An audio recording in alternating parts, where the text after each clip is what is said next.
Então, pessoas que já têm uma história familiar de hipertensão, né, os pais, parentes de primeiro grau, avós, essa pessoa tem uma predisposição genética. Então, o fator genético é muito importante. Outros fatores, temos fatores de hábitos de vida, que a gente pode falar daqui a pouquinho também. Então, a gente sabe que a pessoa que está acima do peso, pessoas que têm hábitos alimentares não muito adequados, pessoas com nível de estresse muito alto, todos esses fatores podem contribuir para o aumento da pressão. É importante dizer que, embora na grande maioria dos casos a hipertensão não tenha uma causa específica, nós sabemos que existem algumas doenças que podem provocar um aumento de pressão. É o que nós chamamos de hipertensão arterial secundária. Então tem, por exemplo, doenças renais, algumas doenças cardíacas, a própria obesidade, né? Tem uma situação que a gente chama de síndrome da apneia do sono. São todas situações que podem provocar, né, um aumento de pressão de maneira secundária. Ou seja, isso é importante dizer porque muitas vezes, removendo a causa, você até trata a hipertensão de maneira definitiva. E quais são aí os principais perigos que a hipertensão arterial pode provocar para o ser humano? Essa é uma pergunta extremamente importante. É muito importante dizer que a hipertensão nós chamamos de assassina silenciosa, porque ela, na grande maioria dos casos, ela não dá praticamente nenhum sintoma. São poucas as pessoas que vão perceber algum sinal, algum sintoma. E essa pessoa hipertensa, ela é uma pessoa que está sob um risco maior de desenvolver algumas doenças cardiovasculares, principalmente o AVC, né, que é o acidente vascular cerebral, que a gente conhece como derrame cerebral, né, popularmente, o infarto agudo do miocárdio, doenças cardíacas, né, a hipertensão, se não for tratada, ela a longo prazo pode provocar um quadro que nós chamamos de insuficiência cardíaca, quando o coração ele se dilata, a musculatura enfraquece, a pessoa desenvolve uma doença que o coração fica inchado e chega uma fase que não tem como reverter o quadro. Então é só tratamentos paliativos. Olha, é um assunto, como você falou, como você bem disse, né, doutor Nilson, é uma doença muito silenciosa. As pessoas dizem no popular que, né, a questão é: eu tenho pressão alta quando está acima do 12, né, daquele tradicional 12/8, aquela faixa. O que há de verdade nisso? Quando é que a pessoa é de fato considerada com pressão alta? Tá. Existe uma campanha da Sociedade Brasileira de Cardiologia que com o título Eu Sou 12/8. De fato, são níveis de pressão muito assim desejados, né? Mas existem pessoas que podem conviver perfeitamente com a pressão 13/8 até 14/9. Aliás, tem até algumas situações, né? Pessoas com algumas doenças renais, por exemplo, que a gente não pode também assim abaixar muito a pressão. E tem outras doenças, pacientes diabéticos, por exemplo, pacientes que já tiveram um evento, né? Um AVC. Essas pessoas têm que ter um nível de pressão mais controlado, mas tem que ser mais rigoroso. Então, o tratamento da hipertensão é um tratamento individualizado. Sem dúvida, 12/8 é uma meta de pressão muito desejada, mas tem pessoas que convivem muito bem com 13/8, 14/8. O que não pode é ficar com a pressão acima de 14/9. Aí não pode, tem que tomar muito cuidado mesmo, né? Por outro lado, também tem aqueles que têm a pressão baixa.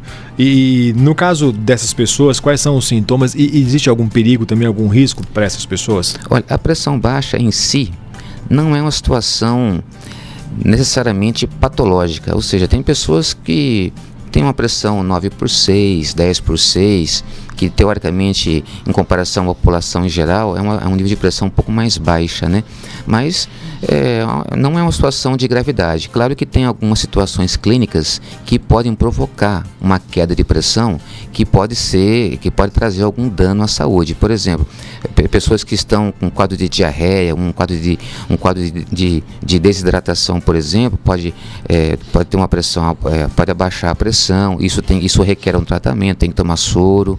Tem algumas doenças, por exemplo, doenças na suprarrenal, doenças na tireoide, algumas doenças cardíacas que também podem fazer com que a pressão caia. Mas a pressão baixa per si não é uma situação grave. Claro que também merece um cuidado, mas é muito pior a hipertensão do que a pressão baixa. Doutor Nilcélio, a gente vê aí a popularização daqueles equipamentos que medem a pressão de maneira automática. Você põe lá no pulso. Sim. E ele, né, ele infla lá um determinado sistema e ele mede. É confiável esses equipamentos? A pessoa pode se basear muitas vezes quando estiver sentindo algum sintoma? E qual é a avaliação que o senhor faz desses equipamentos? Essa pergunta é extremamente importante. Existem realmente equipamentos que são validados pela Sociedade Brasileira de Cardiologia e que realmente são equipamentos que podem dar uma confiança na pessoa. Assim, tanto é que eles são vendidos, tem um selo do Inmetro, tudo, né? Então são aparelhos sim confiáveis. Obviamente não são níveis, digamos assim, tão precisos, né, quanto o aparelho que a gente chama o aparelho aneroide que nós temos no nosso consultório, né? Mas assim, para ter uma base, para a pessoa fazer um automonitoramento, um controle domiciliar, eu acho que é válido, né? Obviamente tem que tomar cuidado que também, se a pessoa adquirir um aparelho desse, ficar medindo a pressão toda hora, isso também vai criar uma certa angústia, um certo componente emocional que por si só pode fazer com que a pressão suba. Ou seja, tem que ter um critério para você saber utilizar. Eu não sou contra esses aparelhos. Podem adquirir, mas tem que usar com bom senso. E observar muito bem essa questão. Tem que ter um selo de Inmetro, tem que ser regularizado para não comprar um equipamento aí. Exatamente, tem muito equipamento, com todo respeito, do Paraguai, que não são muito confiáveis. É verdade. Bom, existe maneiras de a gente prevenir a hipertensão arterial? Quais são elas? É mesmo os exercícios, a alimentação? Tem que ter esses cuidados, doutor Nilcélio? Sabemos que, como eu falei, a hipertensão é uma doença multifatorial. Então, realmente, tem muitos hábitos de vida que contribuem, né, para o aumento da pressão. Por exemplo, pessoas que têm hábitos com relação à dieta.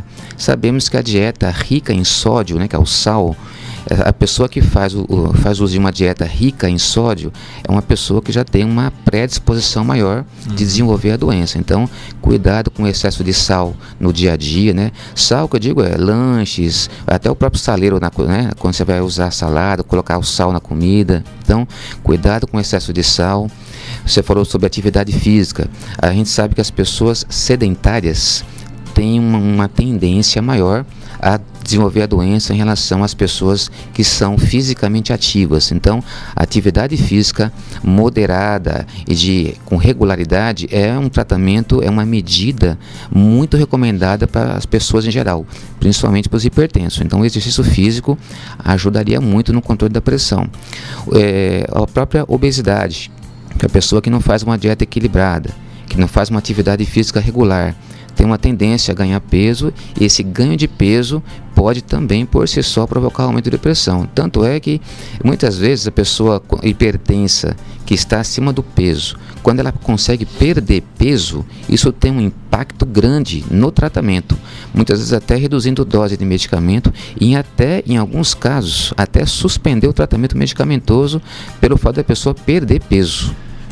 O senhor comentou de uma outra oportunidade que esteve aqui com a gente, que até existem exercícios muito tranquilos, como a própria caminhada. Aquela caminhada de meia hora já é para quem está paradão, que nem o Daniel Martins, que é magrinho, mas não faz muito exercício. Uma caminhada já resolve muita coisa, não é verdade? Eu digo que qualquer exercício é melhor do que nenhum exercício, né? É verdade. Então, assim, se a pessoa conseguir fazer uma caminhada simples, não precisa nem correr, uma caminhada meia hora, que seja aí 4 ou 5 vezes por semana, meia horinha, 40 minutos, isso vai ter um impacto muito bom em termos de doenças cardiovasculares, a hipertensão, diabetes, a própria obesidade, né? E o coração também agradece. Bom, você disse também, doutor Nilcélio, que é uma doença silenciosa, mas existem alguns sintomas que as pessoas devem ficar atentas, que denotam aí que está acontecendo algum tipo de problema e que tem alguma relacionada à hipertensão arterial?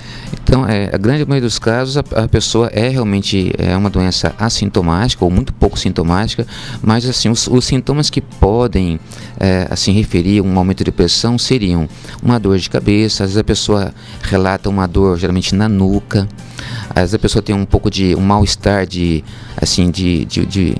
difícil caracterização, às vezes uma tontura, uma fraqueza.